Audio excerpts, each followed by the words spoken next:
Yes, this is what you all came for, right? To not listen to me. Is that right? All right. Well, I know I'm one of two items before we get to the gifts and such. But we do want to be able to talk to you about a few things. Some things are pretty important, and we need to be able to describe to you some of the things we've done this year. And who are we? We're Mohave Electric Cooperative. What is our values? To provide members of the highest possible service at the lowest possible cost, consistent with sound business principles, and remaining steadfast with our commitment to community. We'll describe that commitment to community a little later. We're a not-for-profit entity, so we don't make extra dollars from a profit standpoint to be able to turn over to out-of-state investors. The money is here, stays here. As a matter of fact, when we actually make a margin, you all probably know what happens to that margin. What happens? You got a check, didn't you, or a credit on your bill, right? The board of directors are members themselves, and you elect them, and they are members. So the board is the one that's the elected governing body of the cooperative. We look out for members, not stockholders, and we do work hard to manage costs. Hopefully, you've seen that. We're gonna give you some of that information. We have a new improvements. We have a new outage management system. That coupled with investments that we've been making over the last 4 or 5 years to try to shore up outage issues. If you're still having a large number of outage issues, we just haven't gotten quite to your area yet. But we are working hard. We're putting money money in the system, as well as we have the new outage management system, which we're gonna give you, or we did give you, the little cards when you walked around. Did you see the little cards, the little magnet on there? We need you to call that number. That's the number here. What that does is it gets you instantly into the system, and we can then respond quicker. We identify the outage quicker, and you can actually get on and off the phone quicker, so we can help more people who are calling. This is the outage management magnet. And if you haven't updated your information to us, please either call us or stop by the Hancock office, or you can get these forms, and please update your contact information, because this contact information that you have, the phone that you call in, our system will recognize your account number. The system will be able to respond quicker. So it helps us help you faster if you can do this. Sharing and margins, that's what I was just talking about. We did get a check.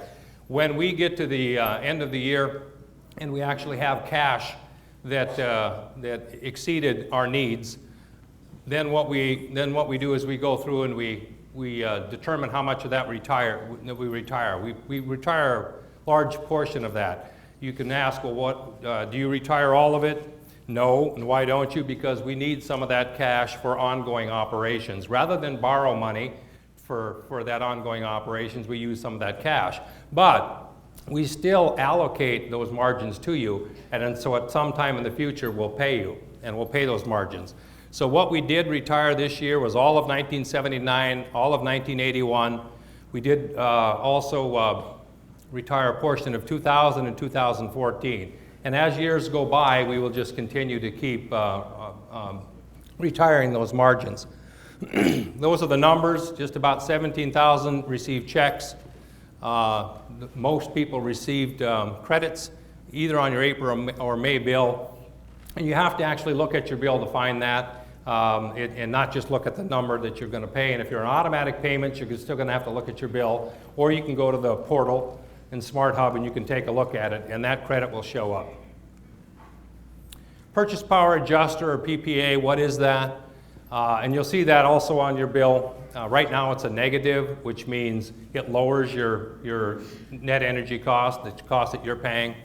It's designed to recover changing wholesale power costs. We can't actually control the power cost. We can manage it to the extent that we can, but at times it goes up and down. Natural gas prices go up and down. Coal prices can change. So we can't actually, and in the market itself, we can't actually control it. we can respond to it. But in the event that it does get high, or in this case, when we can take advantage of it because it's lower, that's part of our managing, and when we can, and we've been doing that the last couple of years, we've been able to lower your cost, excuse me, lower the cost of power, and we're passing that on to you by way of a credit. And the reason why we do this, the reason why it's done, really it's done because the Arizona Corporation Commission who oversees us really requires it, that we have this, you got to put your cell phones on stun. Put them on mute.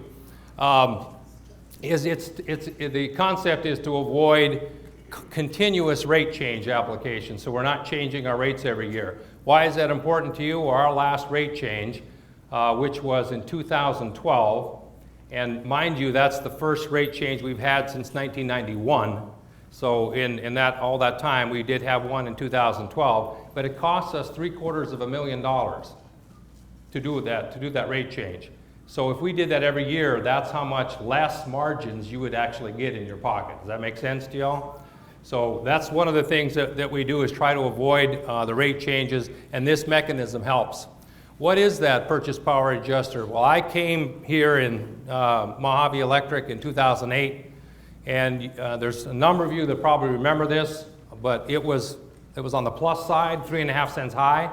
So when you read your bill, you paid your normal rate, and then there was another line that said how many kilowatt hours at this 3.5 cents, and that was your bill. And I'm guessing that not many of you were happy with that. But over time, since we've been managing it, working with this, you can see that the purchase power adjuster has gone down. September 2012, that basically reflects our new rate. And since then, we've managed it down, so now we're giving you the benefit of the lower power cost and directly to you. So now it's $1.35 less, which means somewhere between, about 14 to 16% lower than what you were paying just a couple of years ago in 2012, and as you can see, a lot lower than what you were paying in 2008. Co-op connection program. Hopefully you all have your co-op connection cards. It's a pretty important program. It's important for us. We just had a report, and our report showed that for prescription drugs alone, the savings to our members to date is $1.4 million. That means money you kept in your pockets. And we don't subsidize it. It's not coming from our cost to be able to subsidize it. It's actually a national buy-down program. So we negotiate nationally. Touchstone Energy negotiates a bulk buy. And local folks, the local businesses, they participate in it because they get their name and recognition, as well as they get increased business. So when you go to a store and you actually will get a discount at Ron's Tires or someplace like that, it doesn't cost us anything to actually get you that discount, but you still do get that discount. At one of the tables today, there was a listing of all the local businesses to date that participate, and on our website you can find the national businesses such as CVS, Walgreens, that type of thing. And there's the number, just under $1.4 million, 68,000 prescriptions that people saved on. Member assistance programs, excuse me here.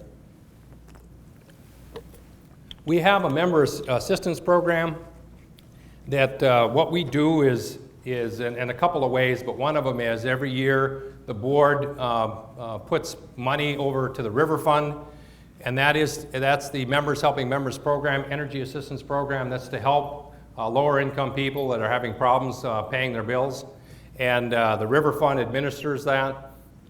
So it's not something that we get involved in directly, although we help fund it. You also have the Utility Deposit and Appliance Assistance Program. That's a program in which deposits that might have been left by somebody who left their service and they left the state, no forwarding address, they left the deposit. And then what we do is we take, after a certain number of months, we take those dollars and we forward it to the River Fund, and they actually then implement a deposit and appliance assistance program. So if you meet the right income qualifications, you can get assistance on appliance repair, as well as if you're trying to get into the utility, if you're having trouble with the utility deposit. There's the From the Heart River Fund, which people can actually put $1 on their extra on their bill, and that's not inconsequential, because we raise, by way of you putting that $1 on, over the course of a year, about $22,000 a year goes to the River Fund because of your generosity, and we appreciate that. Operation Roundup is another one in which you can round up your bill from whatever that change is. If your bill ends in 75 cents, you round it up. That 25 cents that you do roundup-wise also goes to the River Fund for assistance of low-income folks. And this Members Helping Members program is funded through unclaimed capital credits. What that means is when we talked about the checks that you got or your credits, there are times that we can't find the person who actually earned those credits. And after a certain number of months, those credits become returned. So we use that money. So it doesn't, the money we're talking about going to help by way of the River Fund and all of that does not come out of your rates. It comes from this return patronage capital. And that's the $30,000 annually, and in 2014 it helped 328 families. And this is the Utility Deposit and Appliance Program. Again, it's a little over $30,000, and 127 folks were helped with deposits, air conditioning, that type of thing, those type of repairs that they might not have been able to afford. From the Heart, there's the $22,000 that I talked about. I guess I got ahead of myself. And there's the Operation Roundup, where people rounded up so their change went to help the folks that need help. We talk about we support our community. This one kind of is very important to me. This one and the next one are incredibly important. This one, supporting the community, we're involved in, and I read an article the other day about another utility in the Bullhead area that was touting the fact that they're involved in 10 different community activities. And I think this is more than 10. And so we think that we're doing a great job. Can we be involved in everything and anything? No. The needs and the wants in the community are infinite. And there's no way we can actually help everything and be involved in everyone. But we pretty much try to get pretty close. We volunteer, and this one I'm incredibly proud of. These are the employees of Mohave Electric, and these employees, this is on their dime. This is their money and their time, and this is what we all participate in. So I think that's absolutely incredible. And I think the number is. The last we checked, the number is about 61 out of the 76 employees actually volunteer for something. That's a phenomenally high number. I challenge any other organization that has that kind of a number.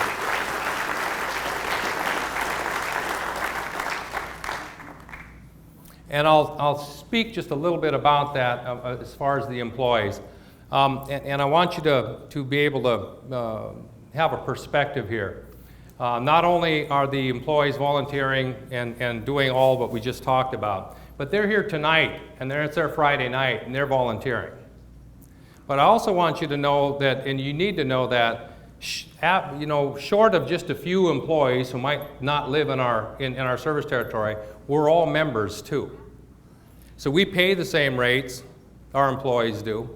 We pay the same costs. And actually, what we also do is we pay the same $5 entry fee, your $5 membership fee that anyone else does.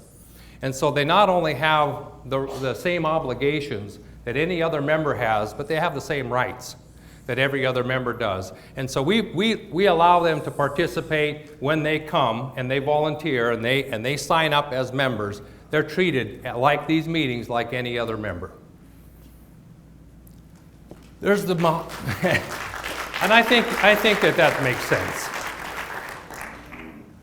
The Little Red Schoolhouse. This is something, and Mr. Whittington, Dick, you're here right somewhere. There he is right there, and I think we pointed him out earlier. We've been working on together on this Little Red Schoolhouse for a little while, and the concept and the idea is that schoolhouse started being utilized as a schoolhouse in 1947. Mohave Electric was formed in 1946. And Mohave Electric was the only and the first electric utility was in this area on the Arizona side. And we started with 90 folks. 90 people got together, and who were they? They were the folks that were working at the dam. These are the folks that were working on, and you all probably see it, right? The Davis Camp. Davis Camp was the location where people lived when they worked at the dam, in the building of that dam. Well, those people decided that they wanted to have grocery stores, or they wanted to have places to shop, or they wanted to have education for their kids. And that Little Red Schoolhouse was one of the early, very first, as I said, 46, we were incorporated, 47, the Little Red Schoolhouse happened. So it may not be an architectural masterpiece, but it certainly has a lot of history. And if you think it this way, without the dam, there wouldn't be anything here. There wouldn't have been anything here, there wouldn't have been a Laughlin, there wouldn't have been anything here. And I will submit to you, without electric power, that the people themselves, and I like what Dick said, it's an American story. No one was going to serve us. No one's going to serve those 80 or 90 people. So they stood up, they banded together their own capital, put $5 in, and then they went and organized and borrowed money to put lines in. They put the lines in themselves. They built this co-op, people themselves. Nobody wants to serve us, we'll serve ourselves. It's an incredible American story. And here we are 69 years later. Next year will be 70 years that you all have been owners, and the original folks started this enterprise 70 years ago. And it's not just here in Bullhead. My friends from Wickiup in that area, they also get power from us too. So I think it's a great example. And when the Little Red Schoolhouse does get moved, there will be some kind of a learning session, a table with an interactive display that will talk about the history of the dam, talk about the history of electricity and why it was so important. Certainly not many people are going to be moving to a place that gets 111, 114, 118 without electricity and without air conditioning. But we'll have that, and we're also going to then talk about the discussions about where we've come from the original generation, whether it be paddle wheels, diesel-fired generation, to solar. So that's going to be part of the learning center that's there once it gets moved. And we think it's a kind of a cool deal. If you get a chance to donate, that's great. If you don't, pay attention to it and please visit it when it is done. But we're very proud to be part of that. Our renewable energy program, our renewable energy program, which if you look on your bill, that's the REST part. If you look on your bill, I always say that if you look at your bill, because when I go to the different meetings, and I will be going to visit the Republican Women's next week, I will bet you half of them don't look at their bill. They don't look, and you don't see it. You look at the number on there, and then you throw all the stuff away, and you don't look at it. But if you look at it specifically, you'll see this program, this REST thing. And what that is that was a mandate by the Arizona Corporation Commission for us to embrace renewable energy and to help embrace renewable energy. Renewable energy has been subsidized since the 90s, and it still continues to have some subsidy. And we have a program, and most of our program attention right now is to put money into community programs. The reason why we do community programs is we think that by putting in solar to save operating costs of government facilities, school facilities, that type of thing, we're helping everybody because you're all taxpayers, versus giving a big chunk of money to a person that actually is going to just put a solar array in. So we think we're helping more folks. We also put in a large solar array, 5 megawatt. That's a little misnomer. It's a little bigger than 5 from a DC standpoint, a little less than 5 from an AC standpoint, but we say 5, round up to 5. But we've got that in Mohave Valley, and that benefits you all. We were able to find a deal finally after about 7 years of wrangling, finding a deal that made sense to us. We also lowered our rest surcharge. You used to have the maximum on your bill was $3.10, and a lot of people got to that, and now the maximum is $1.05. So rate-wise and everything, we think we're going in the right direction for you. One of the things that we did, and the reason why we focused on community activities and community installations is when we started this, we recognized that there were going to be problems with schools, county, the city governments. There's going to be problems from a budget standpoint. We recognized they were upcoming. It had to happen. It was going to be a delayed reaction because of the economy. And what we were trying to do is focus on helping operating costs by lower their operating costs. And you've seen all of these headlines, hopefully, that the county faces the deep fiscal hole. School district looking at a tax increase. And that's one of the reasons why we focused on schools. And we have solar on every school. In fact, there's two here. You saw one when you drove in underneath the shade structures, or on top of the shade structures. And then on the building right behind here, there's another one. And so all the high schools have two. All the schools in our service territory have solar, and almost all of them were facilitated by Mohave Electric. Again, this is Bullhead City. The fire department proposing a budget and an issue with budget. That's in the yellow there. I know that's hard to see, but they're talking about having problems living off of the tax rate in which what they have right now. We anticipated those needs, and that's why we facilitated this. We've been helping and installing since 2009. We still are continuing to install. 17 schools have solar on them, and that's all the schools in our service territory. The estimated annual savings is $70,000. That may not sound like much, but that's going to be every year for quite some time, for as long as those solar panels last. And we can all argue about how long they'll last. However, for as long as they'll last, it's $70,000 a year that the schools are saving. We don't think that's insignificant. Classroom grants program is something else we've been trying to help the schools with, which is every year we know and we read about the schools don't have enough supplies and facilities. This last year, we normally do 10 grants at $100 each. School teachers apply for the grants.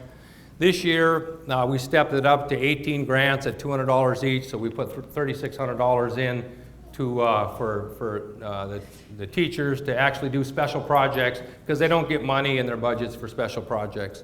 And again, this program is funded through unclaimed capital credits. It's not part of your rate, and it doesn't impact your rate at all. Solar initiative benefits, there's the Mohave County. We're in the process of putting on the new annex to the Bullhead Justice Court on Train Road, putting a solar array on that. That estimated savings is $7,000 a year. Again, it doesn't sound like much, but at $7,000 is a big deal when you're looking through your budgets and having to deal with your budgets and having to deal with budget shortfalls. We've got 5 fire stations right now. They're listed right there. And we plan to get every fire station in our service territory over at some point. We plan on getting them all. But we've got 5 done already, and that annual savings right now is there you see it, $22,000 a year. And if you're in the fire district or you're involved in the fire district, these numbers are pretty important. Saving money becomes pretty darn important to be able to provide the emergency services that we all need. The City of Bullhead City, the City Hall, hopefully you've seen that. The Senior Community Center, Nutrition Center, that was something that was just this last year and a half that we did. What we were trying to do is save their operating costs. And if you can save their operating costs, be able to either improve or add to both their meals, both the nutrition center itself, as well as maybe activities. This was just in the news today, so staff was scrambling to put this in if you saw this on the news today. And I think it's pretty important. Bullhead City is the most affordable city in Arizona. Bullhead City has been touting that for some time. We're going to call your attention to the utilities portion. Utilities are 23.7%, almost 24% below the national average and the lowest of the 7 cities that are in this particular study. And I would submit to you that the electric portion is a big part of this. Your electric rates are a big part of Bullhead City's, first off, we're almost all electric is from Mohave Electric. But we have a big impact here, and we do have some of the most economical rates probably in the state. Now, your usage is your usage, but the actual rate per kilowatt hour it's one of the lowest in the state. We do have the 5 megawatt solar farm. It'll produce 10 million kilowatt hours of energy annually, enough to serve about 820 homes. And like I said, what we did is we waited for a interaction with a developer that had a big appetite for tax credits, income tax credits. We're nonprofit. We don't have an appetite for income tax, federal tax credits.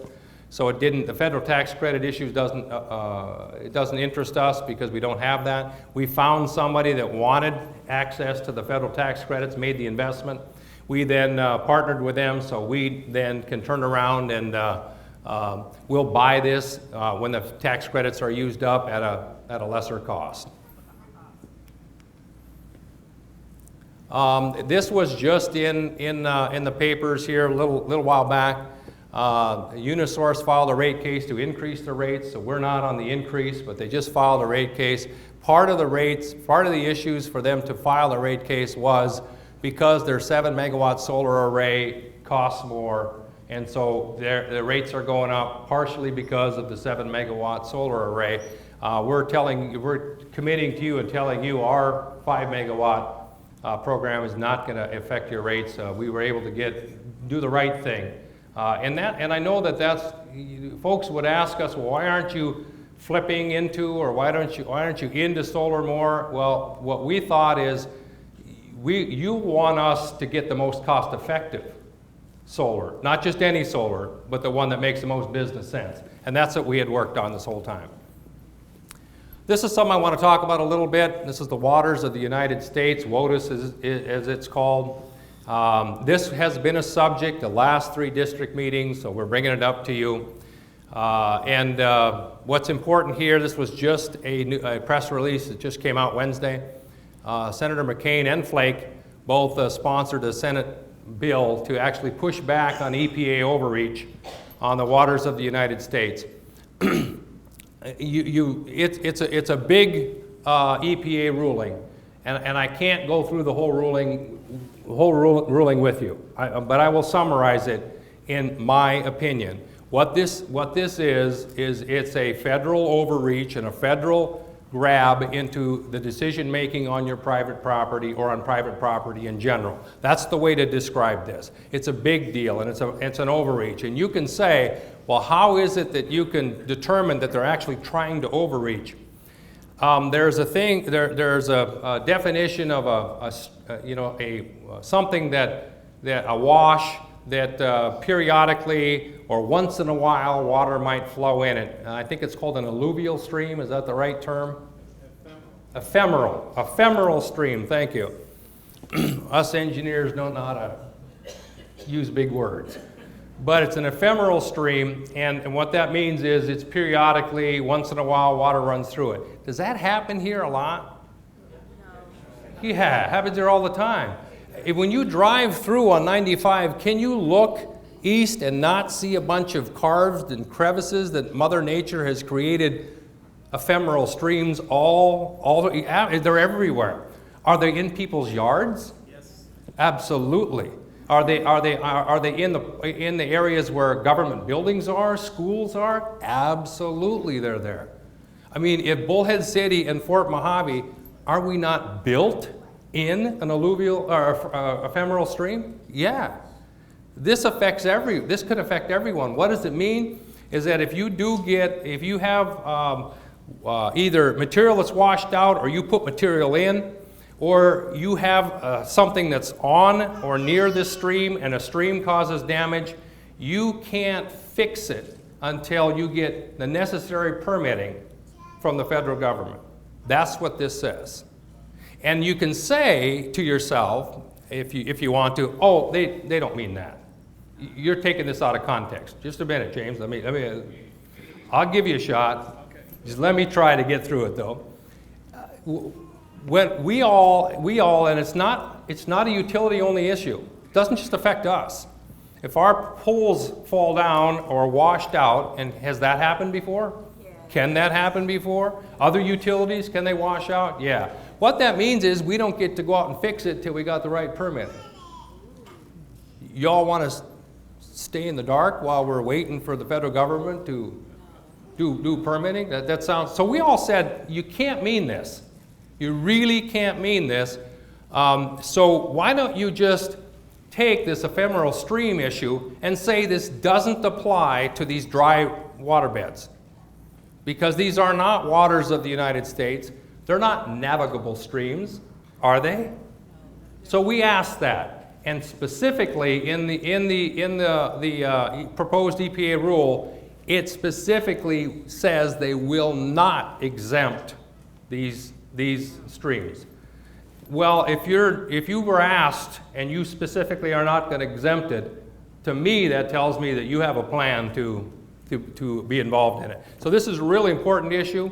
You can talk to us after the meeting if you want to get involved. We'd appreciate you getting involved. It's not a utility issue. This affects every farmer, rancher, homeowner, school district, government building, all the utilities. This is not a Mohave Electric issue. This is an everyone issue. We just had Senator McCain's staff out here in the last 3 weeks to show them, to drive around and say, tell us where you can drive that there isn't one of these streams. Show us where there isn't one. And how many of you are, if you're living in this area, we get one of the big rains and your road is washed out. Monsoons, that always happens, doesn't it? So that means they don't get to be fixed until the federal government says it's okay? Is that feeling good to you? Doesn't feel good to me. So we did get something, and McCain basically, that's what he's saying, is EPA wants to dictate how our Arizona's use their own water. It has a water use impact, but it also has this ephemeral stream impact, and so it's a really big deal. It's been proposed that it has a $460 million annually in added regulatory compliance cost, making government that's already big, bigger.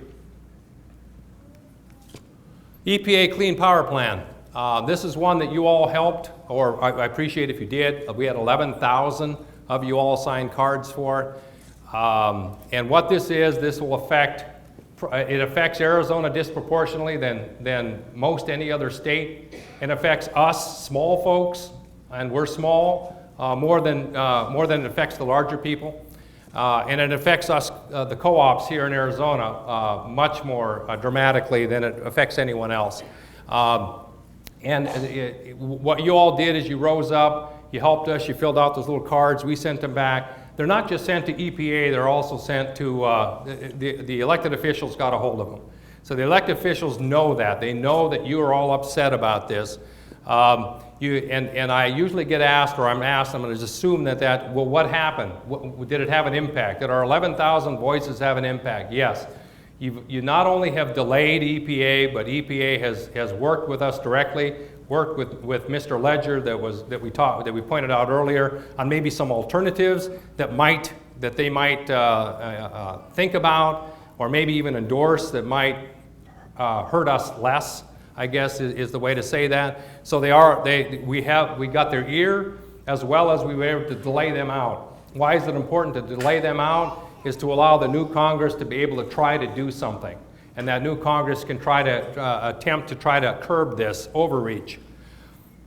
And it is working that way. Both the House and Senate are considering bills that would actually curb this EPA overreach on the Clean Power Plan.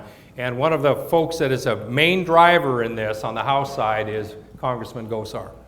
He has been a real ally on this thing. And he does care about what's going on here. So, regional haze, that was also almost a ridiculous overreach, which was it's not a health issue. It was whether or not the air was hazy or not. And EPA basically came down with a $220 million solution to us. And we said, boy, that's just ridiculous. We owe about $200 million, and we have a part of that. So you're going to double what we owe in trying to clean up haze that is imperceptible to the human eye. You can't see it. You have to use machines to determine whether or not the haze is better or worse. It was really, really ridiculous. But what we did is we were able to propose a solution. Again, Mr. Ledger was leading that, proposing a solution that achieves better cleanup at a much lower cost. But we will see some of that impact in 2016. So we know that the WOTUS issue and the Clean Power Plan, we have firsthand knowledge that these aren't just issues not to be concerned about in Washington, D.C. There's the reason. We're going to see an impact. And if we don't do something for WOTUS and Clean Power Plant, you're going to see an impact again. Coal ash, that was another thing. Coal ash is a residual material that comes from burning coal. That coal ash we use in a beneficial way. It's recycled. We use it. And what EPA was going to do without any science, they were going to determine it to be a hazardous material. So it would have turned into something that we sell and recycle, and people that use concrete or wallboard, any of that kind of stuff that use this coal ash, they would be denied access to that inexpensive coal ash. The folks that are into the concrete industry estimated that the cost of concrete and then the cost of construction for anything that was using coal ash would increase 70% as a result of this. We pushed back, and EPA has determined at this point, temporarily or preliminarily, that it's not a hazardous material. We still are working hard on it because we would like this to be permanent. They've looked at it twice, had no science twice. Again, this is an agenda. It's not based on fact and science. And you may ask, what's the co-op's position? We endorse all of the above. We endorse using all of the resources that we have in a responsible way, clean, environmental, responsible way, but a balanced way. There are folks that are trying to say we should go all one direction, all solar, all nuclear, all whatever. Think that through some, or all natural gas. Think that through some. When you are dependent on a single fuel source, does that not make you vulnerable? Yes. Absolutely. So you put all of your eggs in one basket, you put all your financial investments into one stock. Nobody does that. That's what people are asking us to do. We don't subscribe to that. Ours is the all of the above theory, and balanced and responsible. What's next? You're going to get something in the flyer, in a flyer that talks about it's called e-car. Let's see if I can figure out what it is. So I've been knowing it as e-car, environmental.